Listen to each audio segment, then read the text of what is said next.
नहीं माँ जी नहीं चाह के बेटा या आगे माइक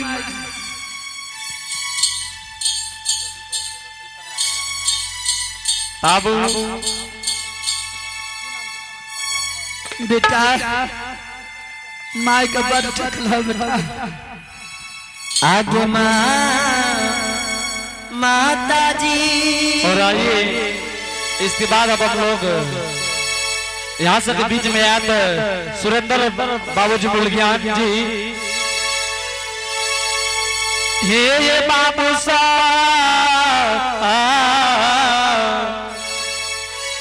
यहाँ सब YouTube पर भी सर्च क्या के भगत देखलिए लाइव देख सके छे। सुशील पंजार के नाम से सर्च करबे YouTube पर आबि जाए। और यहाँ जे आयल छे हमरा सब बिशनपुर तो ये अपने सबके बीच में YouTube के माध्यम से आयल छी। पांडव बाबूजी यहाँ सबके बीच लेलक YouTube के माध्यम से। YouTube पर नंबर छे, यहाँ सब संपर्क कर सके छी। आगे माता जी एगे गोरा तोरा लागी योगे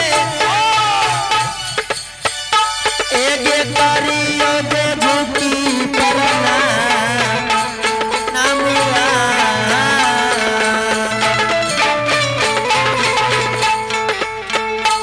अतया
हम माता जी जेठ महीना के लौदा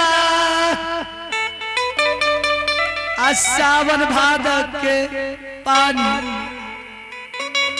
पूस माघ महीना के ठंडी के ना बितौल बेटा माता गे माता जी। हाँ बेटा एगे कथिल तू बिसरल सोग के याद पारे छे माता जी बहुत दुख भले गे। एगे 12 बरस के लिखबे में बहुत दुख भले माता जी। बेटा आखिर जिंदा छन हम माता जी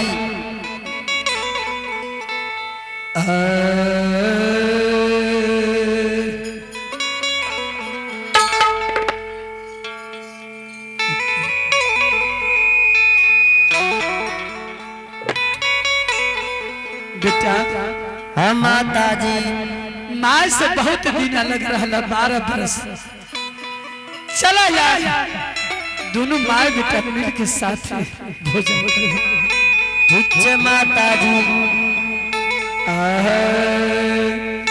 आता चालिए हो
समाज बाबा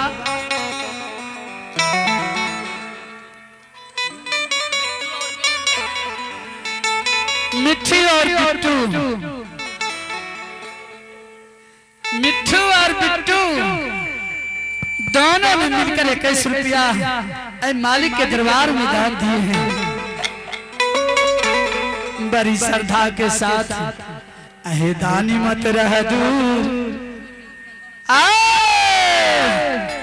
अहे दानी मत रह दूर, भक्ति में तू आ जरूर।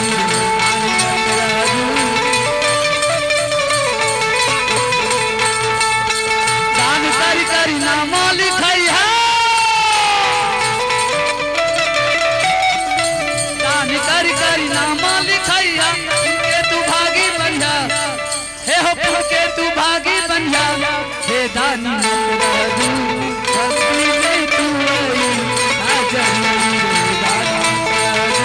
भक्ति में तू आई है जरूर। हे संत समाज बाबा